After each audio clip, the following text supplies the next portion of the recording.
Добре, днеска това, което предстои да разгледаме е така наречения join. В платформата това е петия урок, съединение на таблици. И разбира се, днес целта ни е да разберем какво е това нещо, как се използва, но и не само, разбира се, ще трябва да го сравним с subqueries, с тези подзаявки, които разглеждахме предния път, за да открием прилики и съответно някакви разлики. Така, първо да се запознаем какво представлява това нещо и за да разберем по-конкретно каква е идеята, ще разгледаме ето това. Всъщност в SQL, когато изпълняваме някакви заявки, ние не сме ограничени те да включват записите от една таблица. Какво имаме предвид? Нека да изберем тук Softuni. В Softuni имаме няколко таблици, като Towns и Departments, които съдържат сравнително малко стойности.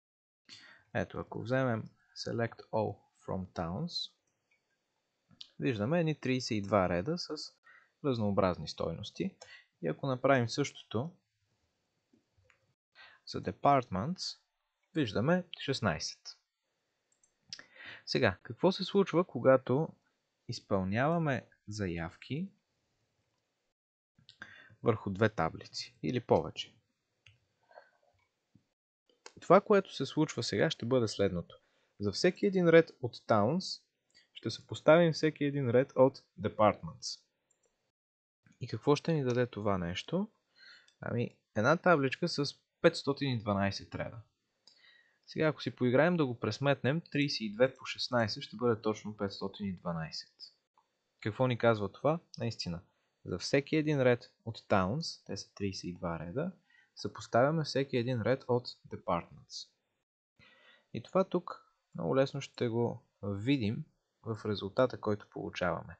За град Redmond в момента получаваме 16 реда. Защо 16?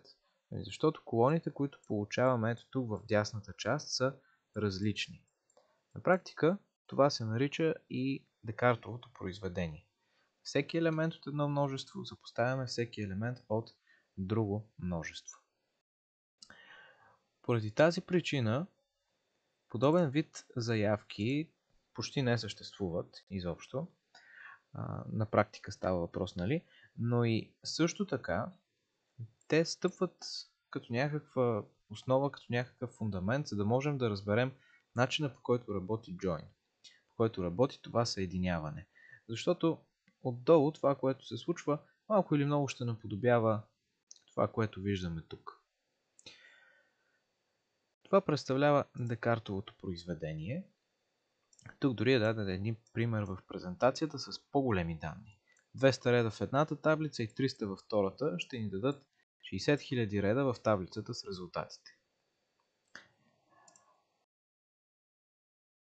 Декартово произведение всъщност можем да получим наистина, когато изпълняваме някакъв join, където условието е неправилно. Ако имаме нещо подобно като ситуация, тогава виждаме колко опасно наистина се получава като резултат от изпълнението на тази заявка. Съответно, не само, че функционалността и технологията, която се използва е сходна и идеята, разбира се, да съпоставяме на един резултат много други, но и виждаме какъв е ауткъма, какви са последиците, ако направим нещо такова. Това ще го видим и след малко. Т.е. ще симулираме същото поведение, само че с join, за да видим именно какво се има предвид. И сега, вече дойде момента да поговорим и за самия join. Join е много пряко свързан с релациите между две таблици, тъй като обикновено това е начинът, по който ние използваме този join. Имайки две таблици, които имат релация помежду си, дали ще е one-to-one, one-to-many, няма значение, ние можем да използваме join, за да свържем данните от едната таблица с данните в другата. Така. Това, което е написано в презентацията, също е вярно. Можем да извлечем данни едновременно от две таблици. Това е като цяло идеята на join. Да обогати резултата с информация от други свързани таблици. Пример тук е даден доста абстрактен. Дай ми всичко от Table 1, като свържеш таблица 2 на базата на някакво свързващо условие.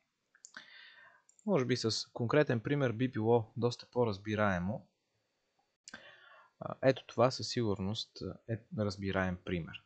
И дори бих си позволил да го разгледаме тук в MySQL Workbench. Ще използваме Geography базата. И сега само да си припомним какво имаме тук. Имаме една таблица PX, която ни дава информация за всички върхове. Имаме и една таблица Mountains, която ни подсказва пък какви са планините, за които знае нашата система. Това, което предния път правехме, например, за да изведем Peak Name, Elevation и Mountain Range. Това, което щяхме да направим вчера, за да получим един такъв резултат, би било следното нещо. Select, след малко ще проектираме, from peaks SP, дай ми p.peakName, добре, IntelliSense пак замина, дай ми peakName, дай ми Elevation и също така, ето тук ще пратим една подзаявка, чрез която да достъпим информация за името на планината. Mountain Range. Ето нещо подобно бихме направили. Select Mountain Range from Mountains SM where и тук ще си направим някакво свързващо условие между върха и планината. Mountain ID за върха трябва да съответства на M. Няма IntelliSense, добре. MID. И ето, имаме резултат. Ботев е от Стара планина. Тук има някакви други върхове. Предполагам, да, Мусала е от Рила. За останалите нищо не знам. Така че надяваме се, че е верен този резултат. Но, за да получим този форматиран по този начин резултата, ние трябваше да изпълним една подзаявка. И не само, че трябваше да изпълним тази подзаявка, тя е correlated и тук се вижда, че ни отнема 0,016 секунди. Ако стигнем до този execution план, виждаме, че имаме основна заявка, имаме и след това dependent subquery. Малко или много това забавя резултата, забавя и производителността на тази заявка. Как би изглеждало нещо подобно с join? Ами в случая ние се нуждаем от информация за върховете. Това е твърд факт. Само че, вместо тук да получаваме някаква цифра за планината, искаме директно да получим името на самата планина. Знаем също така, че таблиците Peaks и Mountains са свързани, т.е. между тях има директна връзка. Даже нещо повече. Mountain ID е полето, което формира външния ключ, който реферира Mountains. Така че това, което можем да направим тук е следното. Използваме join, което ни казва обогати резултата, като свържеш всеки един запис с съответния в таблицата Mountains. Join Mountains SM on. И сега тук, това е синтаксиса на join, след on трябва да запишем някакво условие. Какво е то? Ами обикновено тук се възползваме от релациите между двете таблици и сравняваме полето, което формира външния ключ на child таблицата с primary key на parent таблицата. Тоест казваме P, Mountain ID трябва да бъде равно на MID. И какво получаваме сега? За всеки един връх получаваме пълната информация за планината, към която тя принадлежи. И от тук нататък, разбира се, имайки имайки тази съпоставка между връх и планина, и можем да изпълняваме проекция върху този обогатен резултат. И да вземем само това, от което имаме нужда. В случая това какво е? Peak name. Хайде ще сложим и p.id. Между другото, когато не правим никаква проекция при работа с join, се случва да имаме колони, които се казват ID и двете, но на практика това са две колони с едно и също име от различни таблици. Това тук е ID на планината, докато това тук е ID на върха. Така, съответно проектираме PID, т.е. тук използваме table alias, за да кажем точно кой идентификатор искаме да получим. И накрая казваме, добре, да обаче от таблицата M, от свързания запис, от свързаната планина, искам да проектираме също така и Mountain Range. И това като го изпълним, си получаваме една заявка, която връща 48 резултата, толкова колкото са върховете. Само че към резултата от тази заявка получаваме и информация за името на планината, в която се намира този връх. По този начин изглежда всеки един join, който ще пишем от тук нататък. Разбира се, това в момента е така наречения inner join. Ако тук няма нищо пред самата дума join, то по дефолт се подразбира inner join. За различните видове свързване имаме отделна презентация и предстои да говорим за това, но просто тук го споменавам, за да имате една добра представа какво се случва. Тук кода, който ще видим, ето, много наподобява нашия. Тук са добавили някакво условие, добавили се и някаква филтрация. Разбира се, това спрямо конкретната задача може да се доизмайстори. И тук имаме една бележка. Връзките с join са по-производителни от вложените селекти. Да, обикновено е така. Ако можем да постигнем едно нещо с join, ние трябва да се стремим да го постигнем с join. И колкото се може по-малко да използваме подзаявки. Разбира се, тези компоненти, които анализират SQL заявката, която изпращаме, стават все по-добри и все по-добри с течение на времето. Това е нормалната еволюция за всяко едно такова нещо. И има ситуации, в които пък е обратното. Но това е много специфично до самия Database Engine, специфично е до същността на заявката и така нататък. В общи линии, обаче, се запазва тази идея. Поне за по-обикновени заявки, не толкова комплексни. Можем ли да използваме join, то трябва да се опитаме да ползваме join. Даже аз ще си позволя да се върна малко по-назад, ето тук. Решавахме една задача вчера, която изискваше от нас да изпълним две subqueries, за да получим някакъв изключително елементарен резултат, който, ако сега се върнем и разгледаме същата задача, с помощта на join, ние ще можем да получим за изключително по-малко време. Но добре, ако се сетя по-късно, след като допълним знанията, от които имаме нужда, може да се върнем и да разгледаме какво се случва. Така, тук директно продължаваме с типовете връзки. Inner, казахме, това е join, който се изпълнява по дефолт.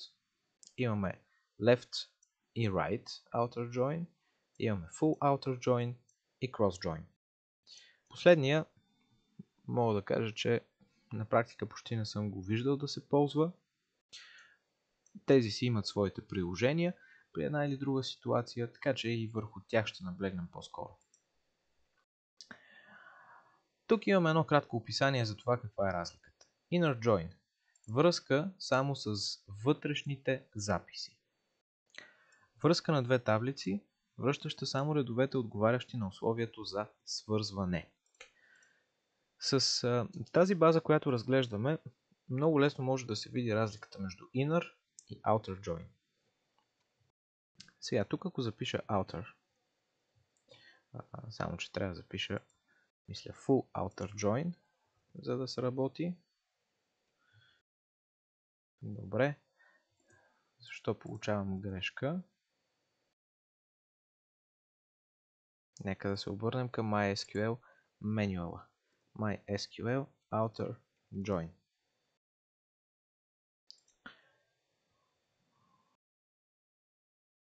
Супер. В MySQL няма full outer join. Такива видове връзки в SQL Server и в PostgreSQL съществуват. И факта, че MySQL не ги поддържа, малко ме изненадва в момента. Но left или right join ще ни свършат същата работа с цел да демонстрирам каква е разликата между единия и другия вид връзка. С inner join какво имаме? За всеки връх имаме някаква планина. Какво ще се случи, ако тук запиша right join? Изведнъж тук записите, които получаваме, нараснаха. Сега, каква е разликата? Ето тук, например, имаме един запис, който е null.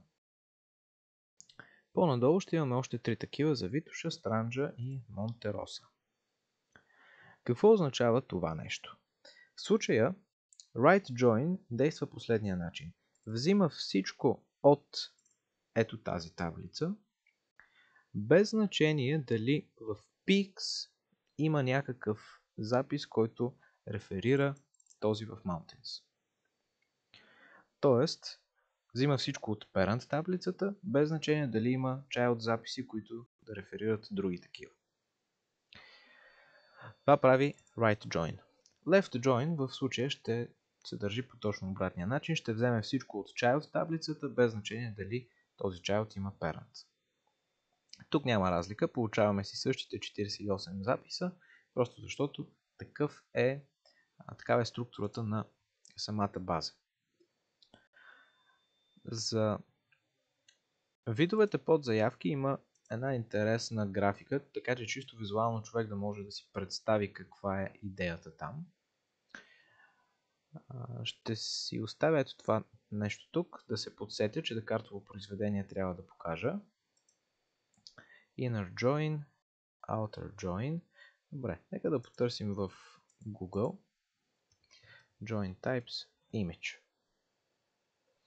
Така, ето тук е показано изключително добре. Когато имаме left outer join, взимаме всичко от child таблицата, без значение дали има някакви реферирани записи в parent. Inner join ще вземе само това, което има съответствие отляво и отдясно. Right join ще вземе, разбира се, то е симетрично на left, само че в другата посока. Ще вземе всичко от parent таблицата, без значение дали child записите реферират някой от тях. Най-често, разбира се, ползваме inner join, защото това е в 90% от ситуациите голто решението, от което имаме нужда. Left или right, пак казвам, те са симетрични и ако променим реда на таблиците, ще променим и съответно ключовата дума. В единия случай ще бъде right, в другия случай ще бъде left. Те се ползват също, бих казал, сравнително често, но когато имаме специфична нужда от тях. Например, много често на практика се използва следното нещо. Дай ми информацията за планините, за които нямаме регистрирани върхове. Ето как можем да го постигнем това. Ще си запишем един join px. Условието сега какво ще бъде? p.mountainid. Полето от външния ключ трябва да съответства на полето от първичния ключ за parent таблицата. В момента използвам join. И това ще ни върне 48 записа. Това ще ни върне тези записи, тези планини, за които имаме поне един връх. Обаче, нас ни интересува точно обратното. Планините, за които нямаме върхове. Съответно тук искаме да вземем всичко от Mountains, дори да няма някакви съответстващи записи в PX. Затова ще използваме left join. Дай ми всичко от таблицата в ляво, в случая това е Mountains. Дори да няма записи в таблицата в дясно, PX, които да реферират записи в Mountains. Изпълняваме. Сега ето тук виждаме. Кордилера, еди какво си. Ами за нея всичко, което е колона от таблицата PX е със стойност 0. Това ни казва, нямаме връх, който да отговаря за тази планина. По-надолу виждаме същото. Витоша, Странджа, Монтероса. И сега, ако искаме да получим точно тези планини, за които нямаме регистрирани върхове, какво ще направим? Ще добавим един допълнителен филтър ето тук, който ще каже, дай ми само тези записи, за които p.id is null.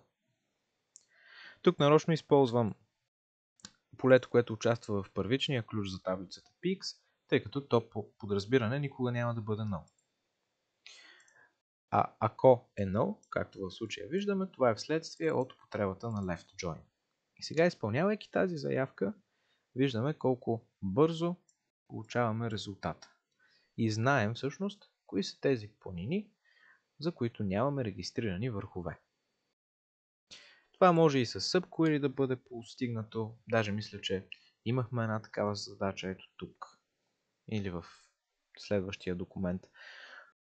Но просто исках да демонстрирам и начина, по който left join се употребява често на практика.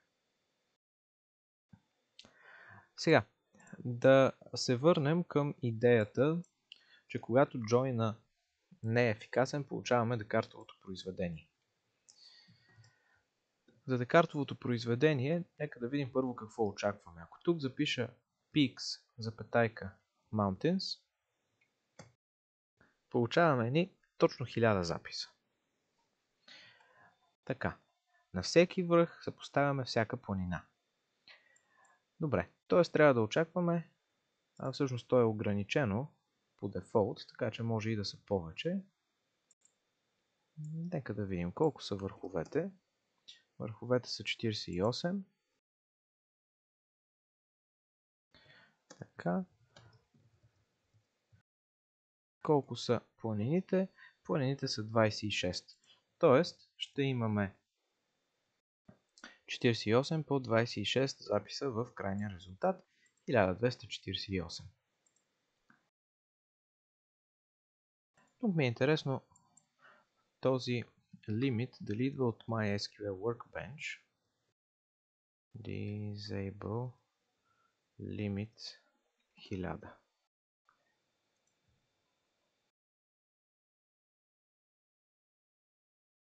SQL Editor.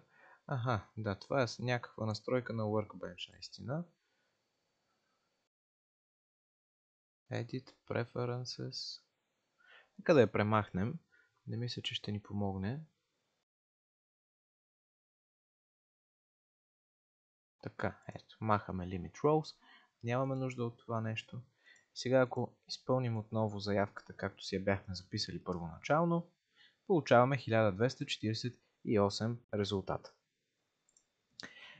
Искаме да постигнем същото поведение, само че използвайки някакъв вид join. Ако запиша select all from peaks join mountains on 1 равно на 1. Едно винаги е равно на 1, така че това условие ще бъде вярно, без значение кой запис в peaks разгледаме или съответно кой запис в mountains разгледаме. И ако изпълня това нещо, ето, отново получаваме резултат, който се състои от 1248 реда. Тоест, ако използваме join неправилно, ние получаваме поведение наистина много подобно на декартовото произведение. We should be cautious with the conditions used. Направо така ще го запиша with the joining conditions. Така. С това представихме горе-долу каква е идеята на join. Сега да се запознаем малко по-конкретно и с inner join и да видим как точно се онагледяват тези join клаузи. Inner join представлява това, което виждаме тук и което разглеждахме до момента. Вземаме полетата, които участват във външния ключ на child таблицата.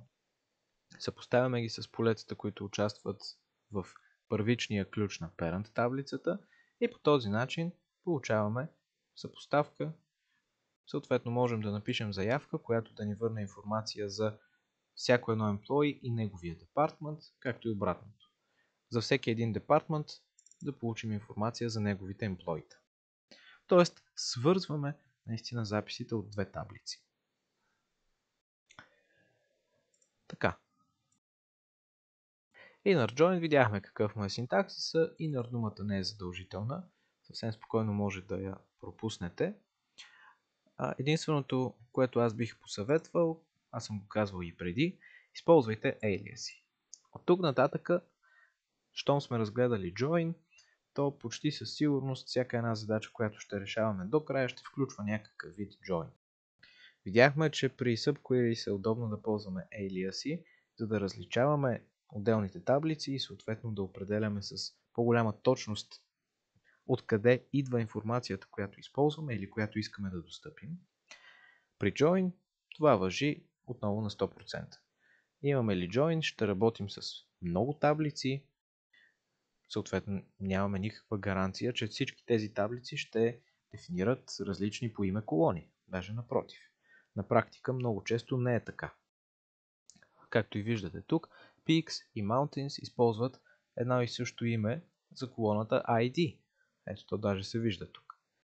Така че, ако не използваме Table Aliases, много трудно ще можем да разграничаваме колоните, които достъпваме.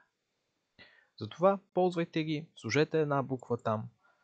Няма по никакъв начин това да навреди нито на перформанс, нито на readability, даже напротив.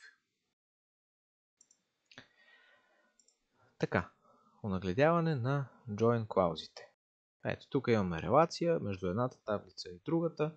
Съответно, като изпълним join, ще свържем Sally, примерно с отдела, който тук не го виждаме. Или ето тук Робин ще го свържем с Executive. И така ще можем да достъпваме данни и от едната, и от другата таблица, стига записите да са свързани един с друг. Така, ето как се осъществява тази връзка. Джон, Майкъл и Робин са тези, за които имаме съответстваща стойност и отляво, и отдясно, така че те ще участват в крайния резултат. Той ще се състои от тези три реда. Сега, защо това се получи по този начин? Например, можем да имаме някакви условия. Можем join да използваме заедно с subqueries, така че да получим ето това нещо като резултат от изпълнението на някакво subquery, т.е. динамична таблица. Съответно, нещо такова, ако се случи, не задължително означава, че имаме проблем с базата или foreign key constraint не работи както трябва. Напротив, съвсем спокойно тук може да се случи нещо подобно. Така. Сега тук какво имаме? Адреси с градове. Някаква задача. Може би беше хубаво да я получим тази задача. Ето я. Покажете информация за адреса на всички служители в базата данни Softony. Изберете първите 5 служителя. Точният формат на данните е показан по-долу. Така. Ето това е една задача, която ако тръгнем да я решаваме с subqueries, ще бъде изключително сложно. Защо? Защото за да достъпим адреса, трябва да достъпим данни от една таблица, а за да достъпим града, трябва да достъпим данни от втора таблица. И ако трябва да сме по-акуратни, нека да подготвим ER диаграма за Softony таблицата и там много лесно ще си проличи.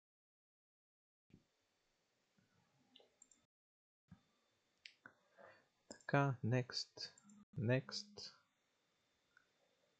Ето я Softony базата.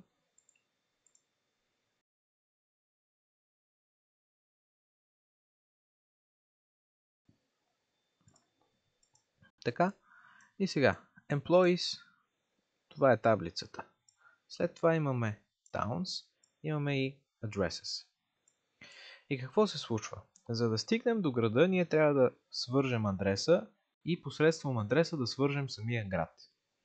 Ако това нещо трябва да го реализираме с subqueries, ние ще имаме едно, което да достъпи address text, и ще имаме второ, което отново ще изпълни някаква филтрация спрямо addresses, но ще има нужда и от информация от towns. Т.е. това второ subquery всъщност най-вероятно ще трябва да бъде и вложено subquery.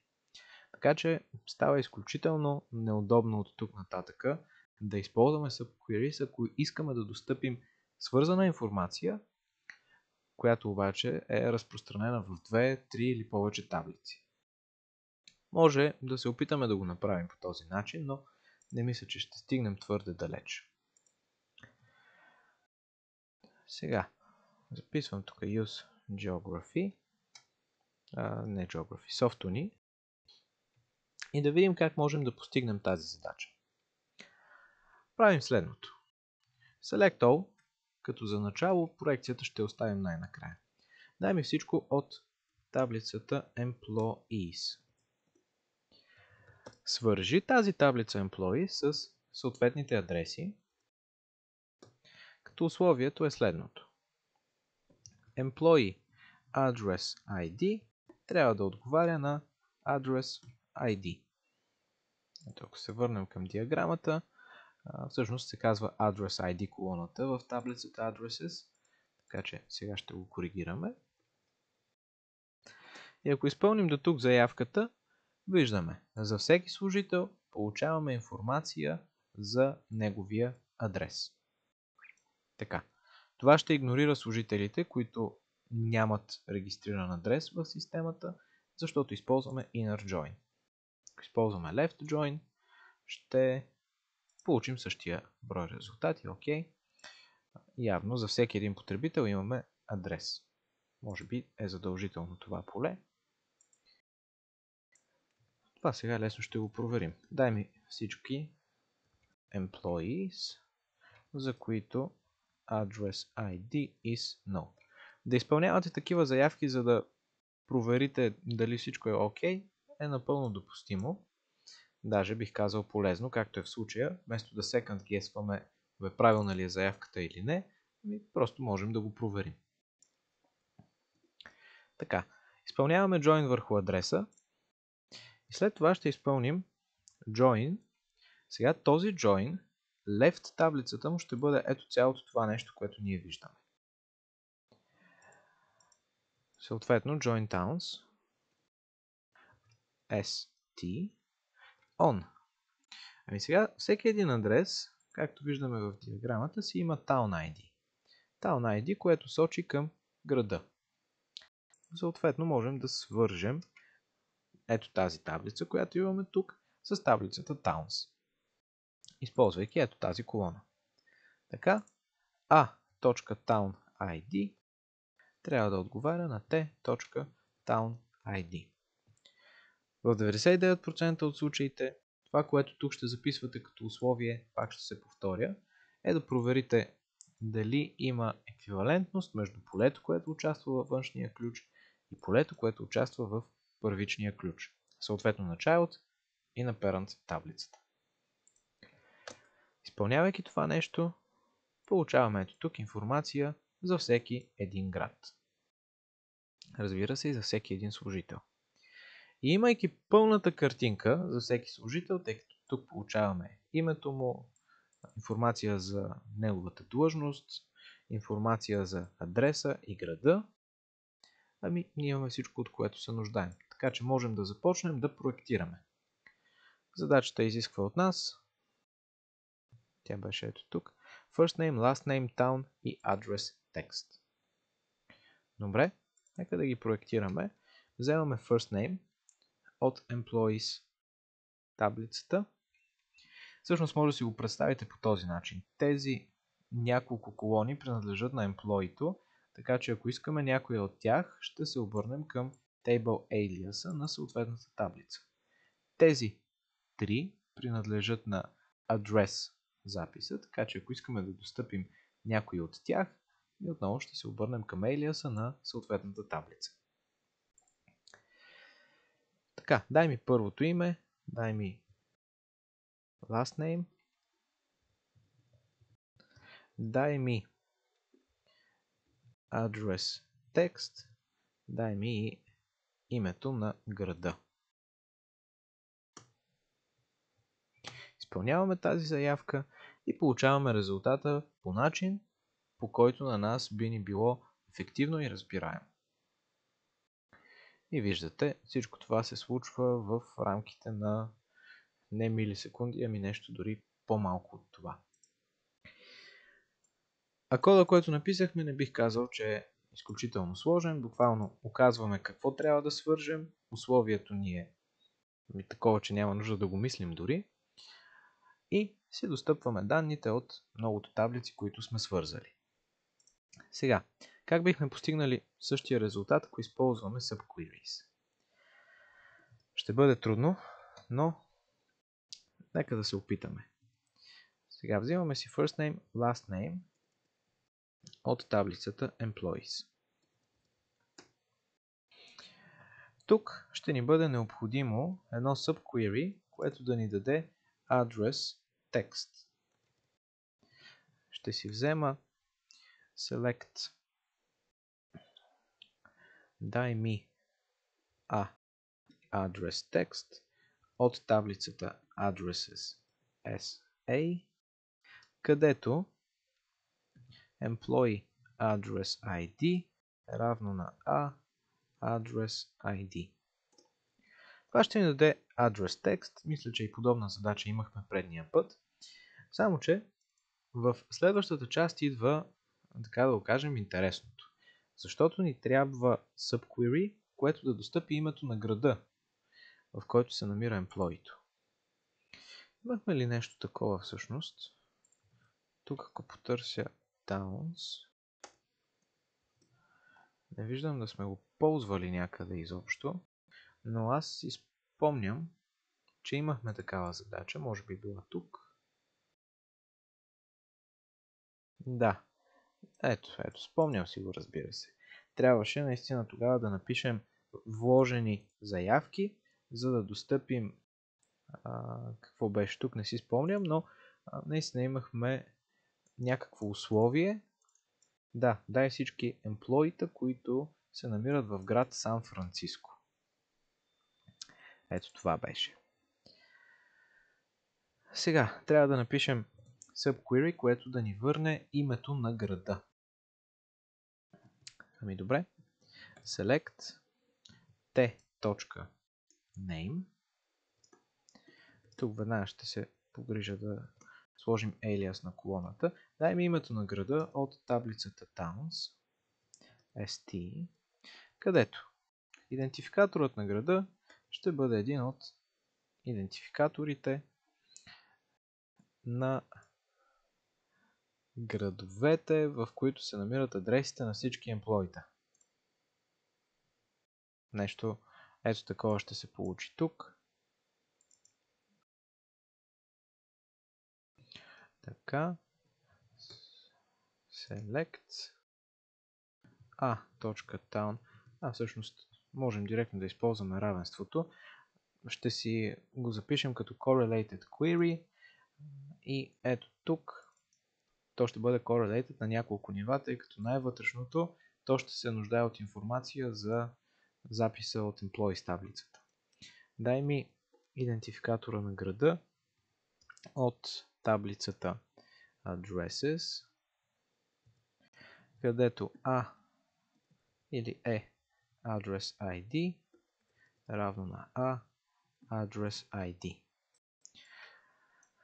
Нещо такова. Нямаме колона TID. Къде го ползвам това нещо? Ето тук.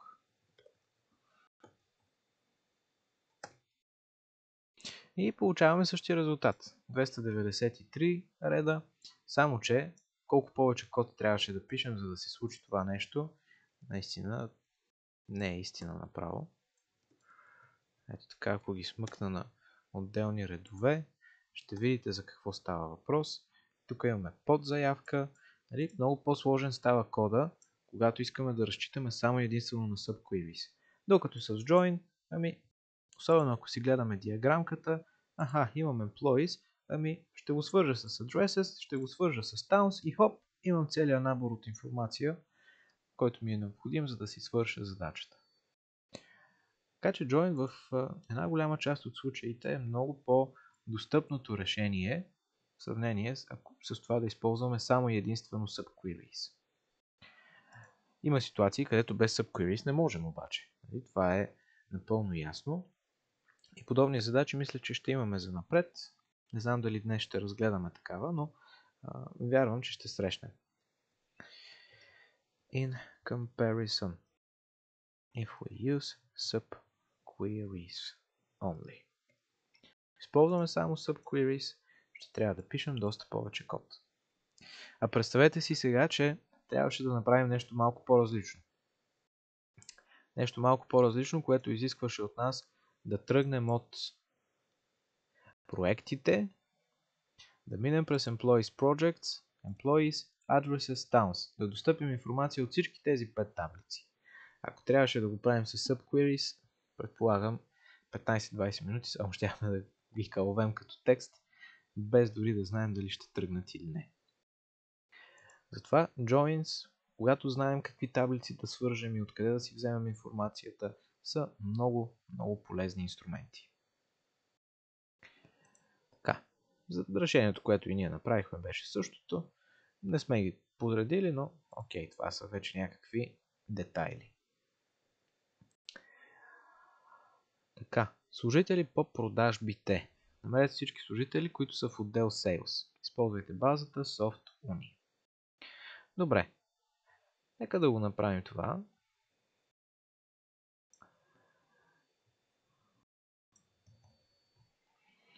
Обаче трябва да ги отбележат тези заявки, защото аз почнах да се губя. Но хайде, това ще го направим по-късно.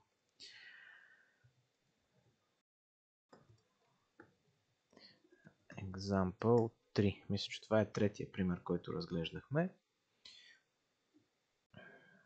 Така, трябва ни информация за служителите, които са в Department Sales.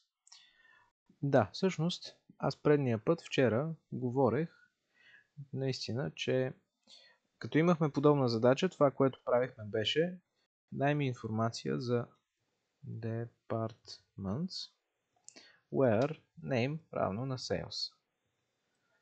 Нали? Запомняме си ID-то 3 и го използваме, когато искаме да построим някаква заявка. Това вече няма да го правим. И не трябва да го правим, разбира се, тъй като има ред причини.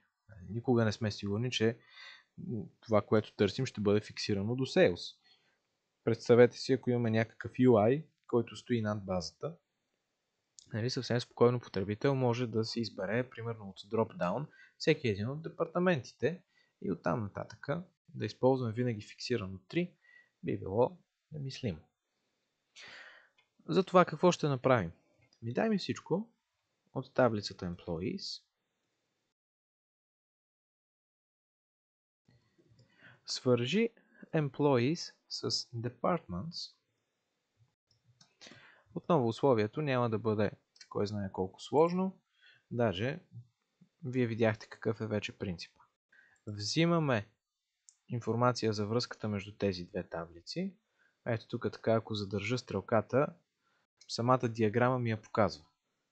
И виждаме, Department ID е полето, което участва във външния ключ на child таблицата. Department ID, от гледна точка на Departments, е полето, което участва в първичния ключ на parent таблицата. Имаме ли равенство между тези две стойности, значи записите са свързани. И какво имаме сега? From Employees, Join Departments, On. Ами видяхме. Department ID, колоните и в двете таблици трябва да имат еднакви стойности. Изпълняваме и за всеки потребител виждаме информация за неговия департамент. Имайки го това нещо, единственото, за което трябва да се погрижим, е правилната проекция. Дай ми first name, дай ми last name, дай ми и името на департмента. Ето как в случая alias на колона може да е много полезен, защото ако тук пише само name, може да доведе до объркване. Сега, когато имаме само 3 колони в резултата, не чак толкова, но ако са повече, 15, 20, 100, да имаме пълна информация за това какво се съдържа в тази колона, е нещо много ползотворно. Така, и всъщност какво изискваше задачата от нас? Да изолираме резултата само и единствено до тези записи, тези служители, които са в департамента Sales. Ами имаме два варианта. Ето тук в where можем да си запишем условие d.name да бъде равно на Sales. И така, виждаме само тези служители, които са от Sales. Другия вариант е тук в on да допълним това условие. Ето така. Дали ще бъде в where, дали ще бъде в on, няма кой знае колко особена разлика. От гледна точка на перформанс също не мисля, че ще има някакви усложнения или каквото и да е било. Когато са такива по-простички условия, аз предпочитам да ги слагам в join.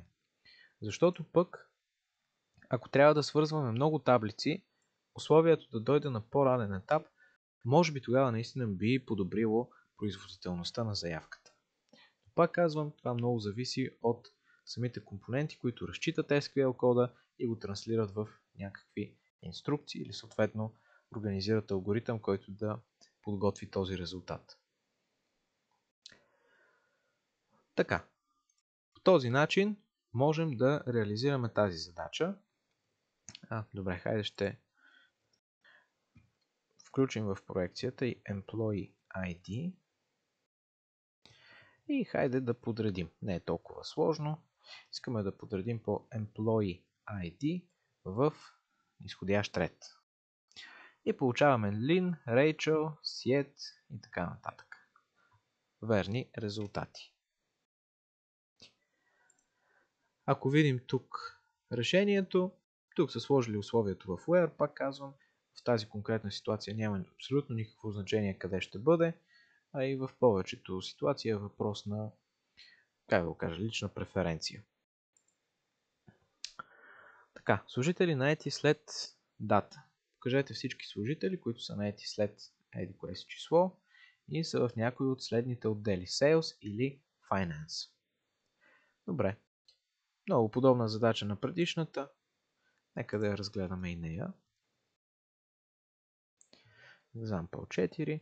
Дай ми всичко за служителите. Така, нека да свържем таблицата служители с таблицата Departments.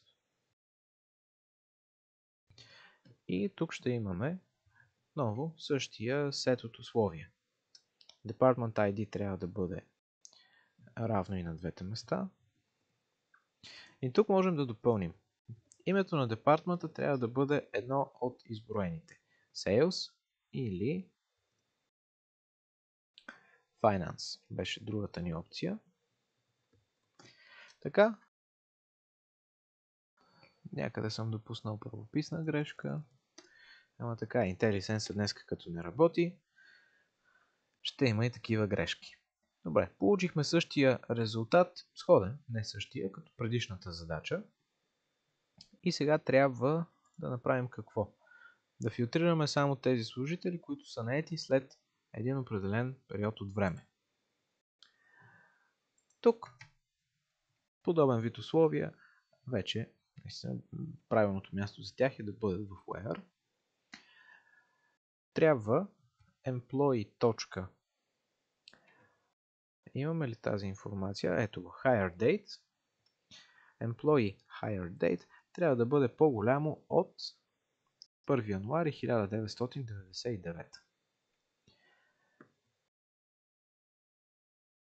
Използвам формата, който ви препоръчах и на вас. Годината, тиренце, месеца, тиренце, деня.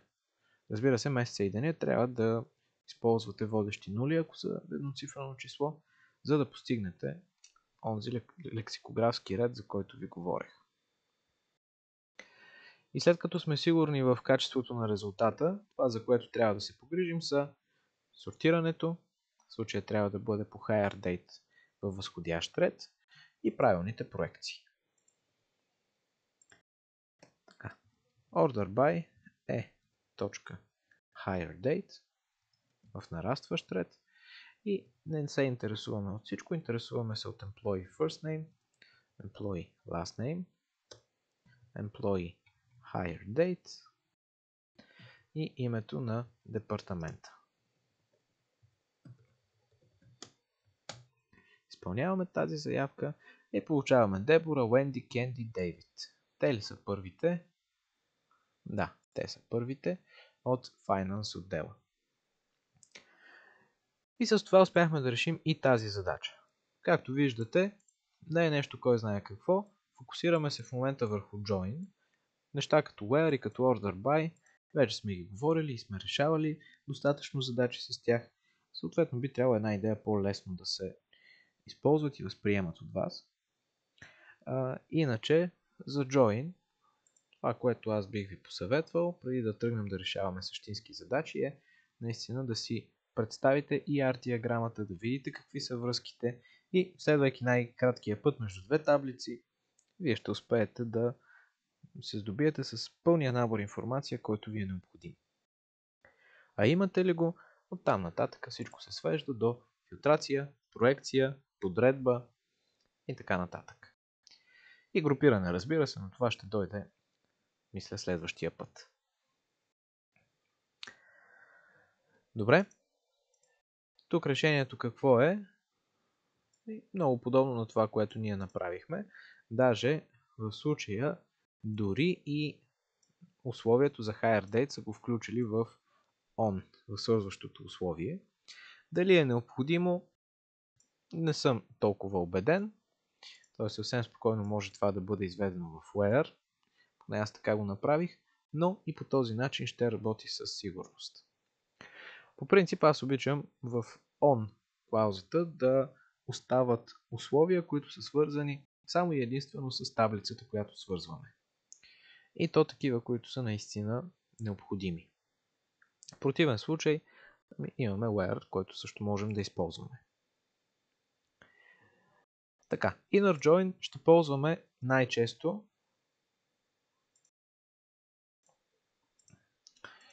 останалите видове join, като full left и full right, ще ги разгледаме по-нататък. Имаме си специфична презентация за това. Но сега това, което искам да разгледаме е задачите, които са записани ето тук. То май ще се окаже, че ние вече сме ги решавали. Адрес на служител.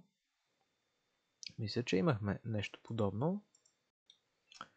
Така, ето тук use softuni.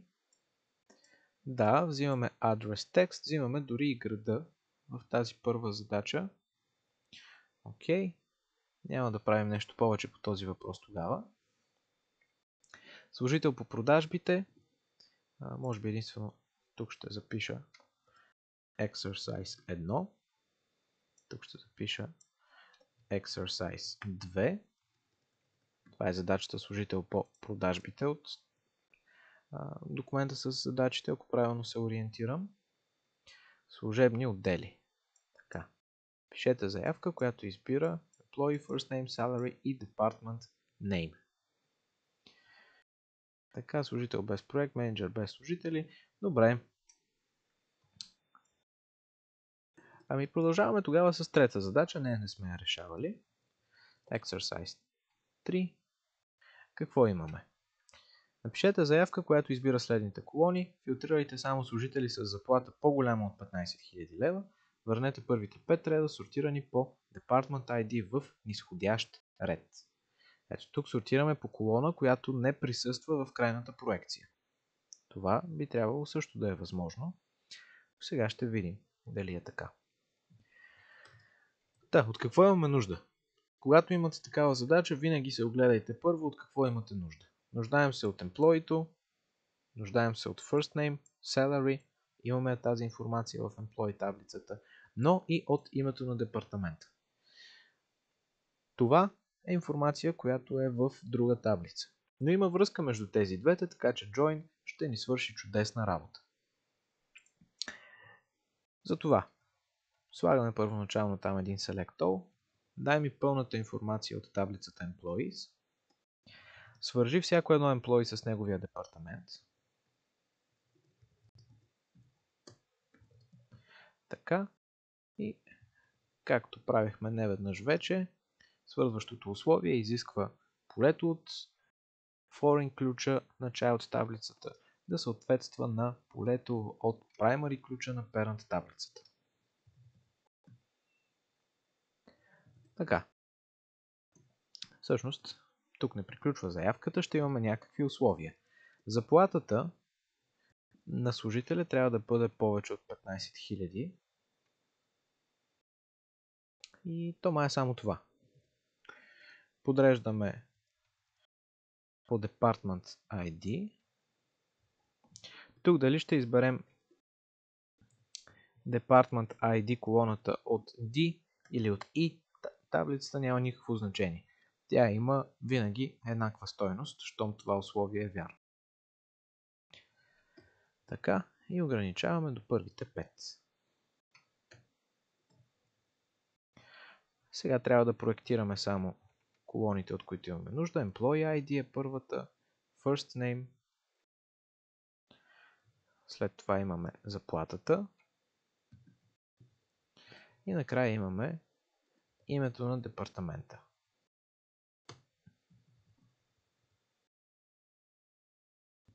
Ето така. Изпълняваме заявката и да видим резултата. Роберто, Гейл, Джозеф, Тери. Сега това са от Engineering. По Department ID в низходящ ред филтрирахме, защото тях получаваме. Защото тук не съм записал намаляващ ред. Така, сега получаваме други хора. Лаура, Кен, Пилър. Да, това са хората, които очаквахме да получим. Добре. С това трета задача е решена. Тук се загадах защо Кен е преди Лаура, но на база условието, което получаваме, не мога да предположа.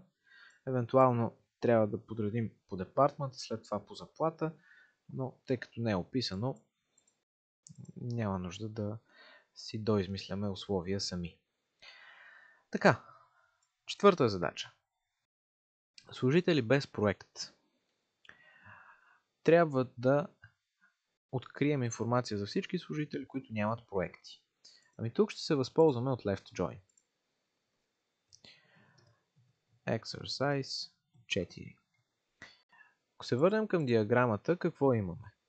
Employees са свързани с ето тази таблица. Employee Projects. Това е мапинг таблица, която реализира many-to-many връзката между проекти и employee, което ни казва, че едно employee може да работи по много проекти и по един проект могат да работят едновременно много employee. Сега как да разберем дали едно employee няма проект? Ами точно това ще направим, което ви показах в началото, преди да започнем да решаваме задачи изобщо, с върховете и планините. Ще използваме left или съответно right join, в зависимост от това, коя ще бъде началната таблица. И ще филтрираме след това по no. Така, как изглежда това нещо? Дай ми всичко от таблицата Employees. Сега, понеже започваме от Employees, тук искаме да вземем всички емплоита, дори за тях да няма записи в Employees Projects, които да са свързани. Съответно, щом започваме от Employees, ще трябва да реализираме заявката с помощта на Left Join. Left Join Employees Projects On. Тук няма нищо по-различно. Дали ще работим с Left, с Inner или с Right Join, начинът по който се записва този on си е един и същ. И какво имаме? Полето от външния ключ на Child таблицата. В случая Child таблицата ни е Employees Projects, тъй като тя съдържа външния ключ. Полето там се казва Employee ID. Това поле трябва да съответства на полето от първичния ключ на Parent таблицата, което отново се казва Employee ID.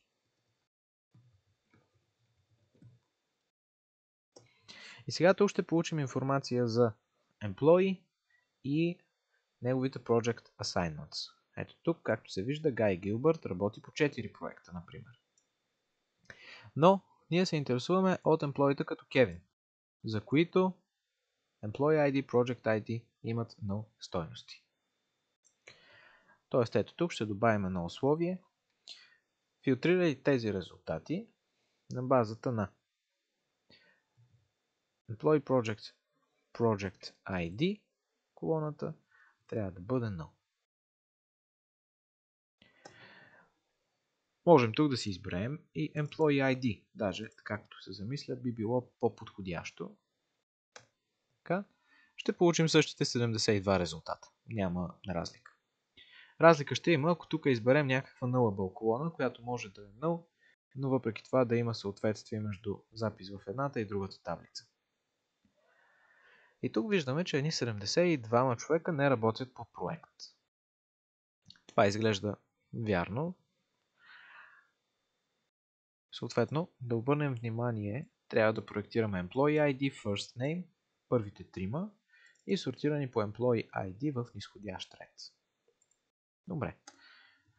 Order by Employee ID в низходящ ред.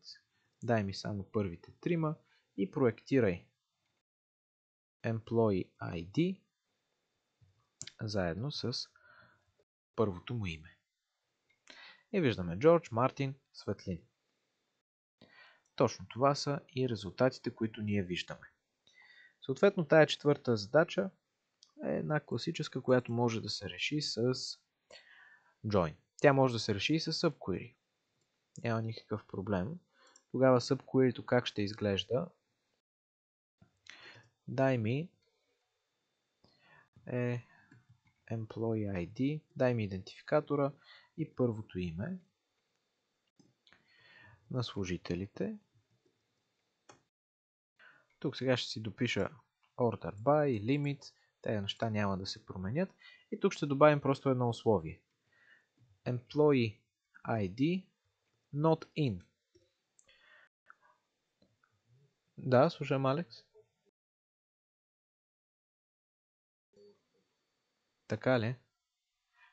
Добре, дай ще го споделя отново.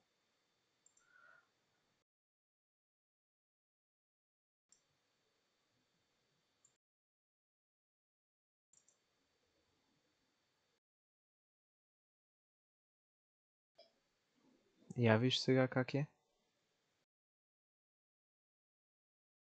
Добре, окей. Ако има проблеми, казвай. Така, ако искаме да го реализираме с subqueries, това, което можем да направим е тук да си извлечем с помощта на subquery всички уникални идентификатори на емплоита, които имаме в мапинг таблицата. Тоест, дай ми всички уникални идентификатори на емплоита от Employees Projects Mapping таблицата. Така, това subquery ще ни върне идентификаторите на емплоитата, за които имаме Project Assignments и филтрирайки с Not In, това ще ни върне пък всички останали емплоитата, чието идентификатори не са част от този списък. И това ни връща отново Джордж, Мартин, Светлин. Абсолютно същото нещо. Така че ето, една задача можем да я решим с join, можем да я решим с subqueries. Повечето, които ще решаваме, ще следват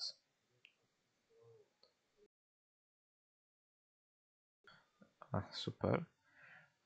Каква е причината? Аз съм си намалил нетворк трафика до максимум, минимум, каквото се пада там.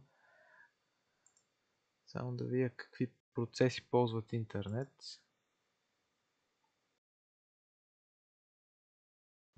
Чудващо малко.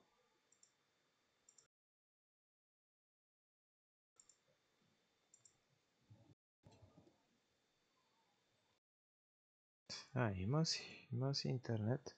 Тук нещо Discord мисля, че прави проблем.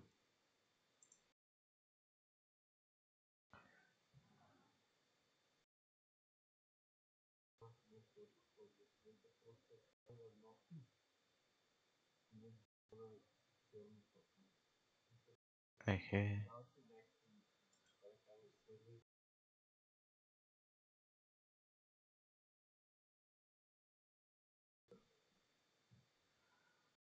Как ще го спра пак и ще го пусна наново? Явно в тези часове Discord много се ползва и не му издържат сървърите или какво, не знам. Те ще ги махна, евентуално да се оптимизира нещо. Добре, намалих му фреймрейта, което би трябвало да помогне, ама ти ще кажеш, Алекс. Така. Продължаваме нататък. Пета задача, менеджер на служителите. Трябва да напишем заявка, която взима тези полета. Съответно, тук ни трябва името на менеджера и филтрирайте всички служители с менеджер, чието ID е равно на 3 или 7. Добре. В такъв случай отиваме в Workbench и да видим какво можем да направим. Exercise 5. Дай ми пълната информация от таблицата Employees. Сега тук ще видим нещо малко странно. Ще свържем Employees отново с Employees.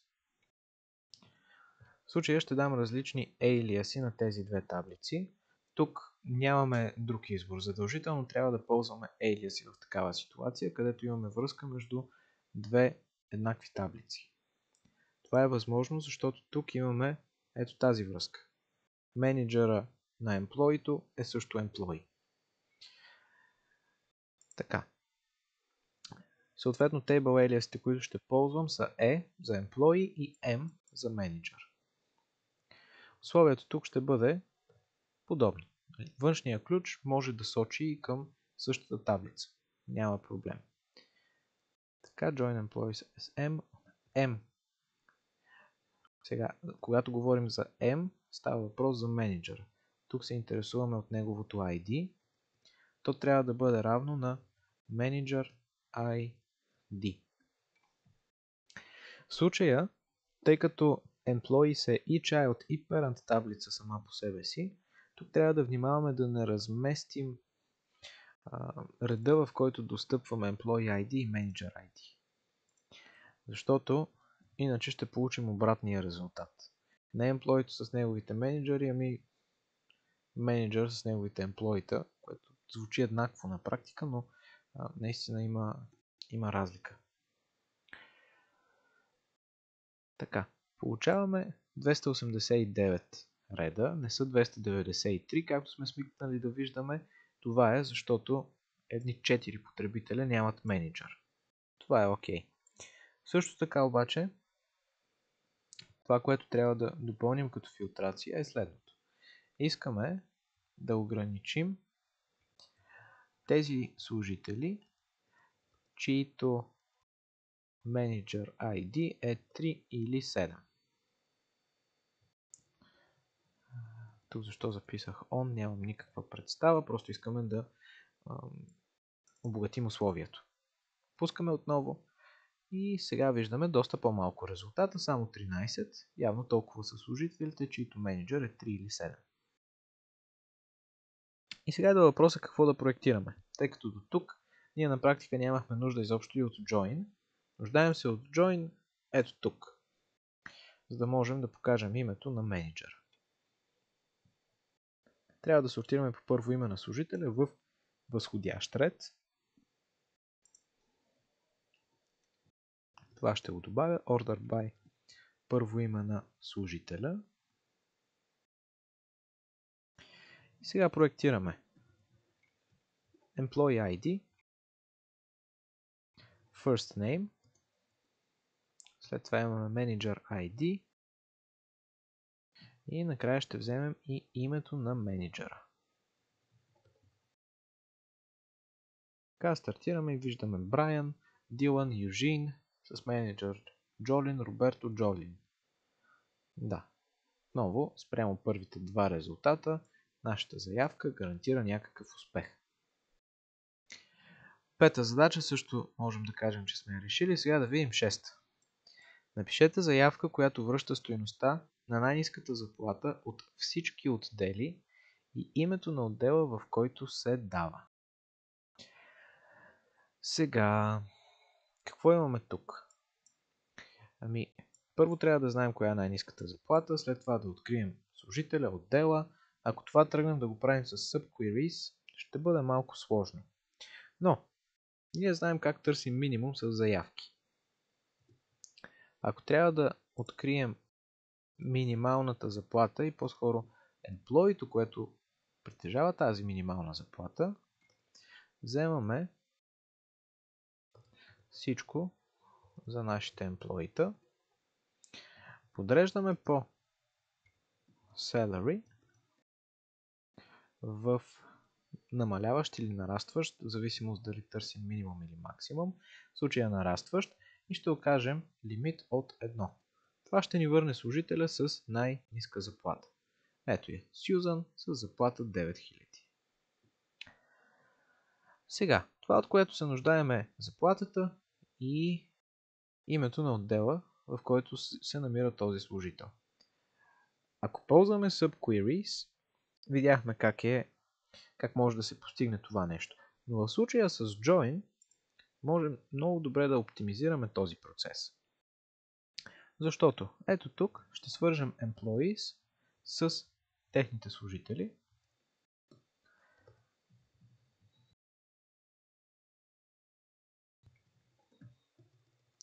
Така, записах свързващото условие. И сега ако стартирам отново, какво виждаме? Виждаме служителя, виждаме и информация за департамента, в който той се намира. И сега тук, без значение дали се интересувам от най-ниска заплата или 3 най-ниски заплати, аз ще мога да видя кой е служителя и кой е департамента. Съответно, от тук нататък е въпрос само единствено на проекция. Нуждае се от заплатата и името на департамента.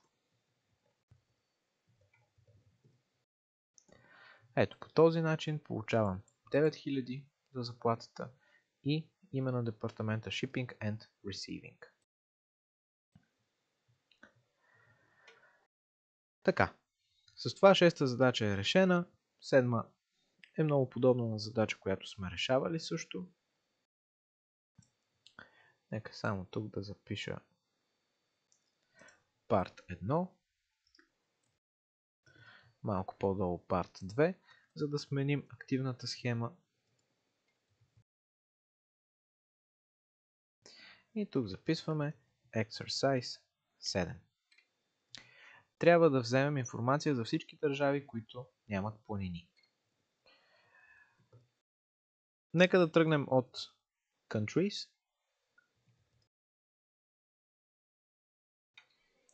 Това, което ще получим, е информация за всички държави. Знаем също така обаче, че в Geography имаме ето тази таблица Mountains, Countries. Нека да ги свържем. Mountains, Countries. И свързващото условие ще бъде...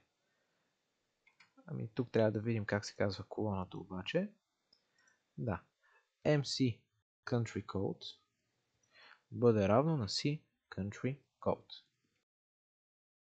Ето, това е полето, което участва във външния ключ на child таблицата. Това е полето, което участва в първичния ключ на parent таблицата.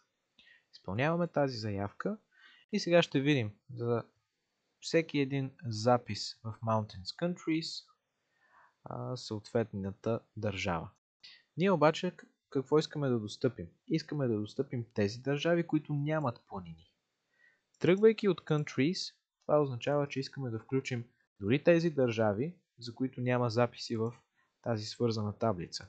Тогава ще използваме left join. И ето тук се появиха доста редове, където последните две колони са null.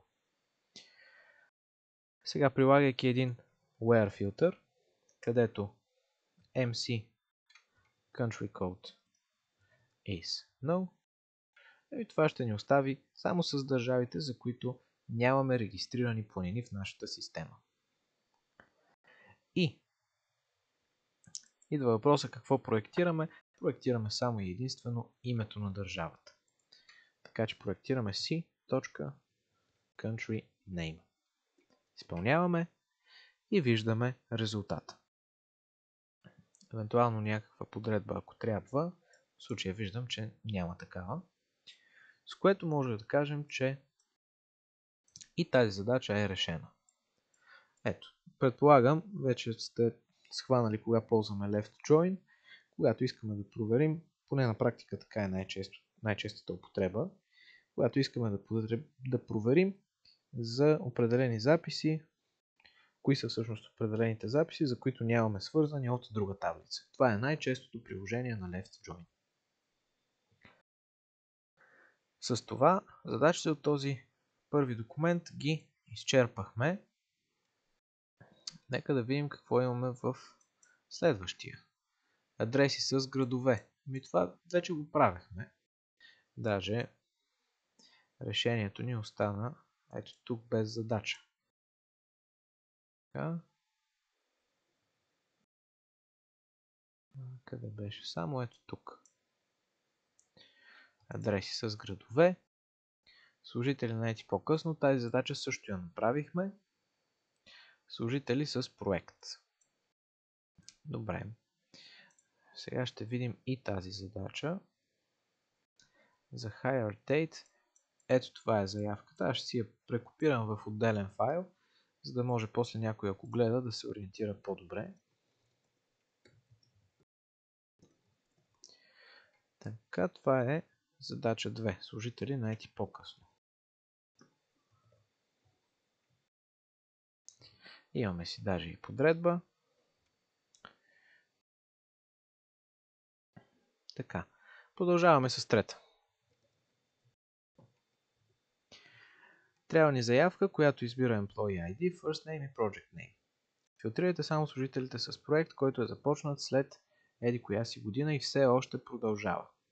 Върнете първите 5 реда, сортирани по First Name и после по име на проекта. Така, ако се върнем към диаграмата, просто искам да си припомним, че мапинга между Employees и Project са many-to-many.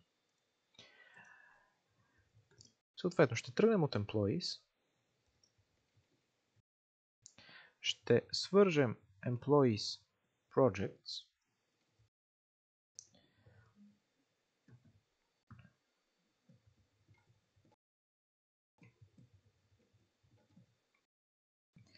така, ще свържем след това и Projects.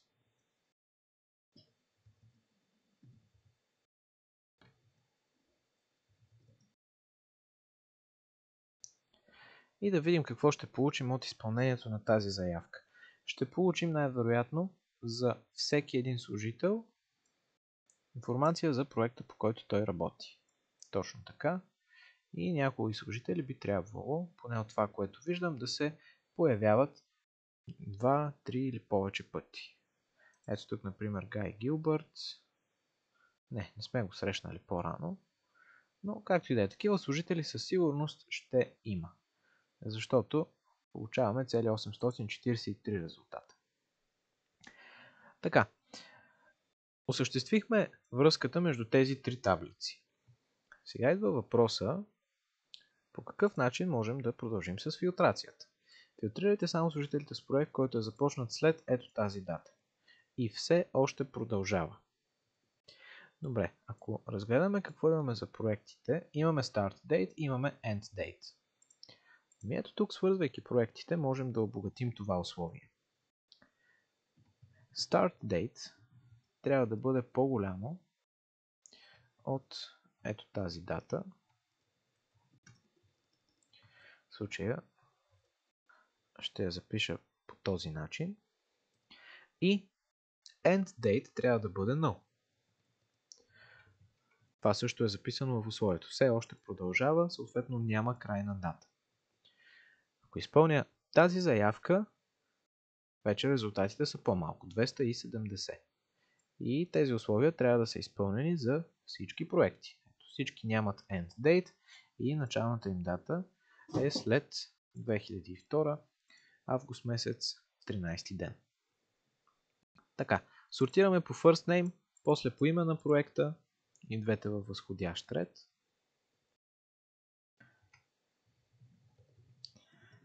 Така, сортираме по първо име, след това по име на проекта.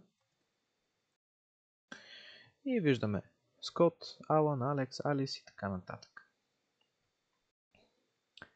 Така. Какво имаме след това? Върнете първите 5 реда. Чудесно. Добавяме си един лимит 5, с което ограничаваме резултатите до ето това подмножество. И проектираме Employee ID, First Name, Project Name. Така. Select е Employee ID, е First Name, P Name as Project Name. Стартираме и да сравним. Скот по Hitch Rack for Bike. Точно така и накрая имаме Alan по LL Touring Handlebars. Това са наистина резултатите, които и ние получаваме. Ето как се решават подобни задачи, когато имаме many-to-many mapping. Тогава свързваме не веднъж, ами 2 пъти. Разбира се, защото минаваме един път през мапинг таблицата и след това към другата част от другия край на many-to-many relation. Добре, това беше трета задача. Разгледаме четвърта. Резюме на служителите. Трябва да напишем заявка, която избира тези неща. Съответно, тук виждаме менеджер, виждаме и департмент. Вече задачите малко по малко започват да стават по-сложни, защото изискват да свързваме повече таблици. Но това не трябва да ни притеснява. Покажете първите 5 служителя, само от тези с менеджер, заедно с техните менеджери и отделите, в които са. Подредете по Employee ID. Чудесно. И двете неща сме ги правили. Т.е. имаме заявка, която да ни покаже менеджера, имаме заявка, която да ни вземе департамента. Съответно тази задача ще комбинира двата подхода. Така, свързваме. Първо ще се погрижа за менеджерите, тъй като там беше малко по-особено. Така. Manager ID трябва да бъде Employee ID. Ето това тук не трябва да го объркваме. Join Departments.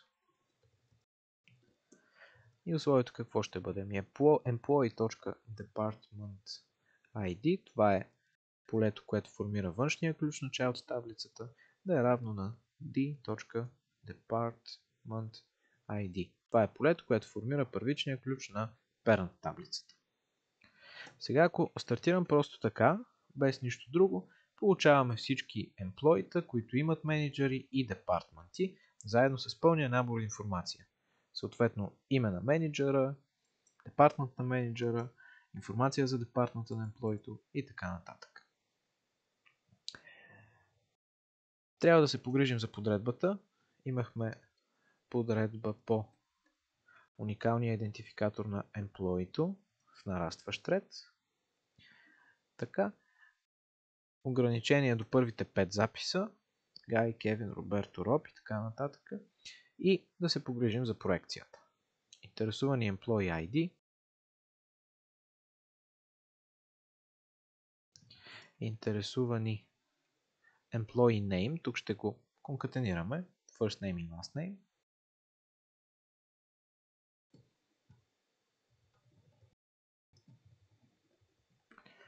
Така, добавяме и alias за тази колона. Manager Name по абсолютно същия начин.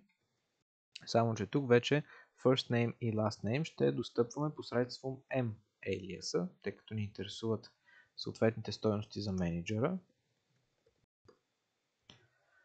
Така и идва Department Name. Ето, това е един пример, защо алиасите на колоните са много полезни. Забравих обаче да сложа интервал между първо и последно име, така че го допълваме. И задачата е решена. Така какво казвах? Защо алиасите за колоните са полезни? Защото сега много лесно различаваме кое е за employee, кое е за менеджер и кое е за департмент.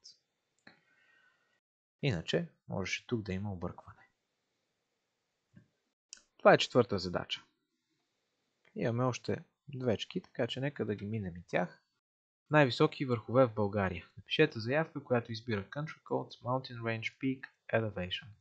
Филтрирайте всички върхове в България с височина над ето тази. Върнете всички редове, сортирани по височина в низходящ ред. Какво трябва да направим тук? Трябва да свържем Mountain Countries.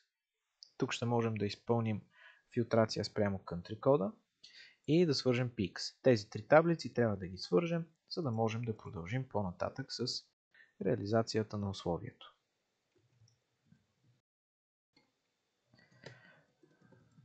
Така. Нека да видим на практика как ще изглежда това нещо. Да започнем от... Къде да започнем? Хайде от върховете. Обикновено аз така предпочитам да се движа от единия край на релацията към другия. Към върховете ще свържем планините.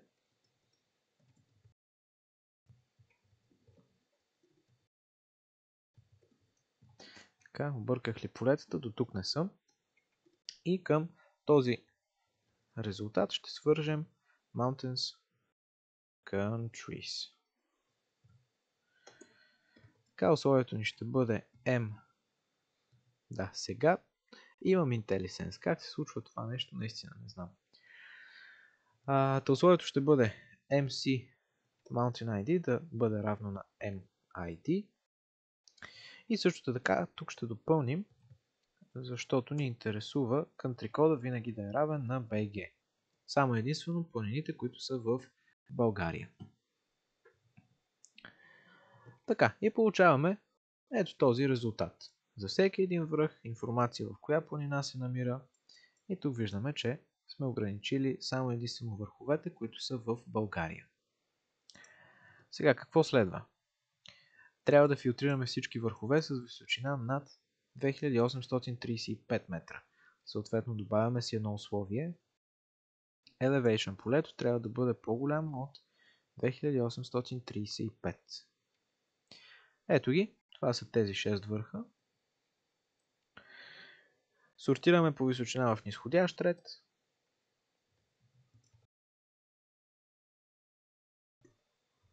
Така, Мусала, Вихрен, Котело, добре. И да се погрижим за проекцията. Проекцията изисква Country Code, Mountain Range, Peak Name, Elevation. Така. Country Code имаме от MC таблицата. Mountain Range имаме от Mountains таблицата. Peak Name и Elevation ще дойдат от съответно Peak таблицата. И с това задачата ни е готова.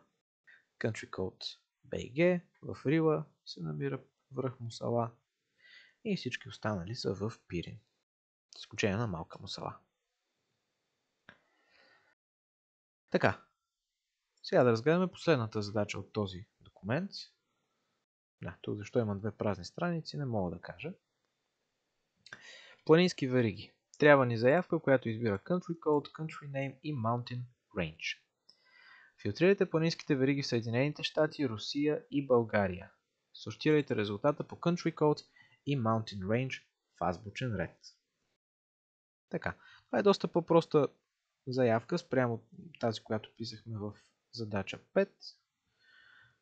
Защо? Ами защото тук ще трябва да свързваме...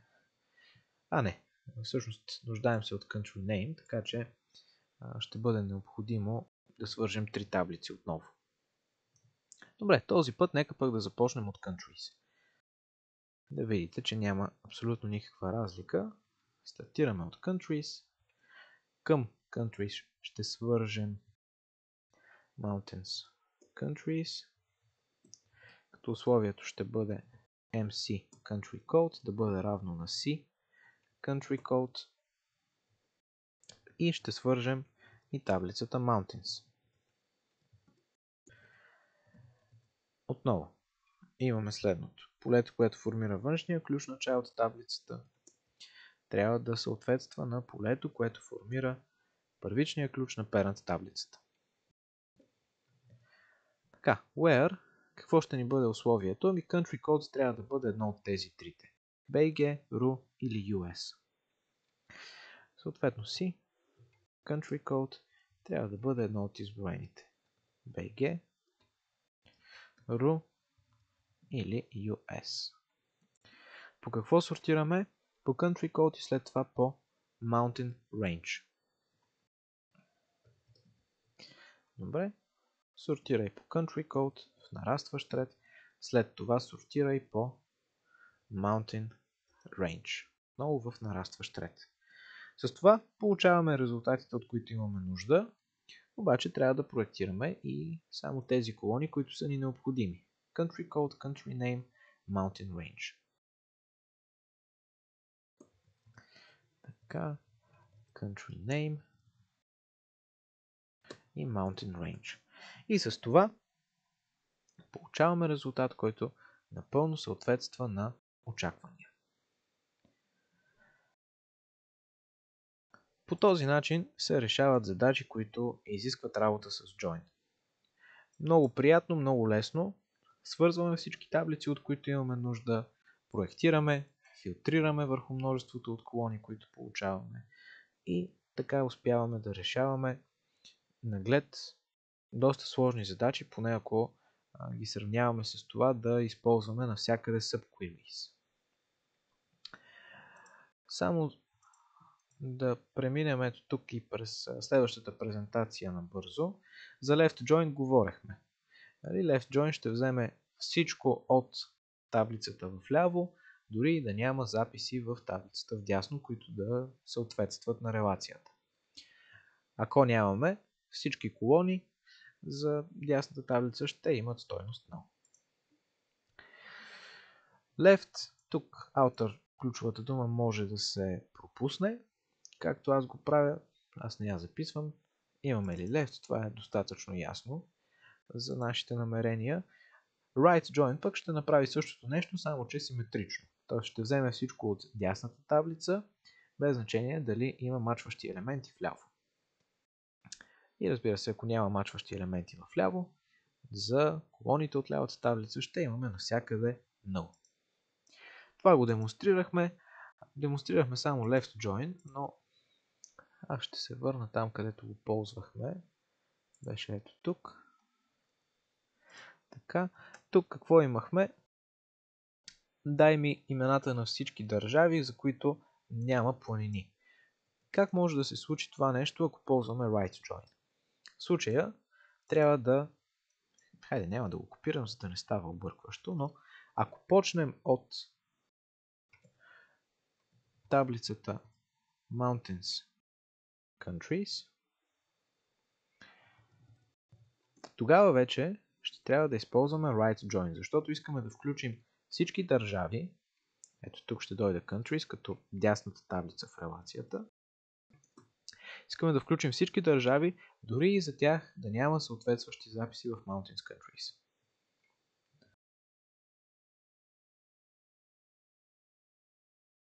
Сега като го допиша, ще видим резултата от тази заявка. И ето, тук колоните, които по принцип принадлежат на лявата таблица на Mountains Countries, имат null стойности, защото за тези държави нямаме планини.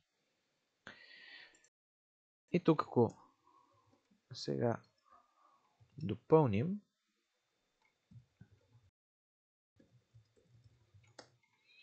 ето, ставаме като резултат да получим само единствено тези държави, наистина, които нямат никакви планини. Така, сега ще използвам същата проекция и ще сравним двата резултата. Тук получаваме 231 реда, тук получаваме същите тези 231 реда. Така че между right и left разлика няма. В зависимост от това, откъде започвате да разглеждате релациите между таблиците, ще се наложи да използвате съответно right или left. Така, inner join ще изглежда по този начин, left join ще изглежда по този начин.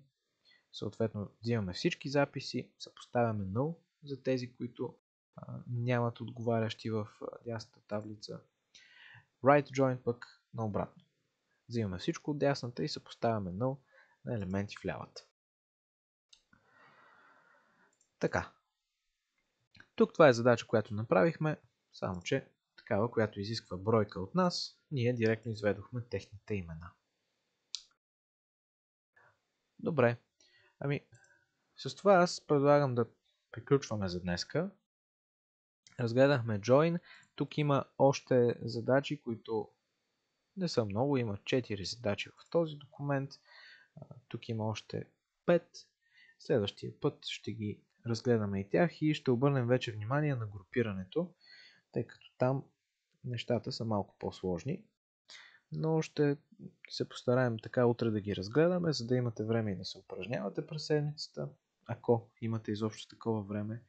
И събота ще се подготвяме за изпита. Това е в общи линии плана за тази седмица. Добре, Алекс, лека вечер да ти пожелая и до утре. Чао, чао!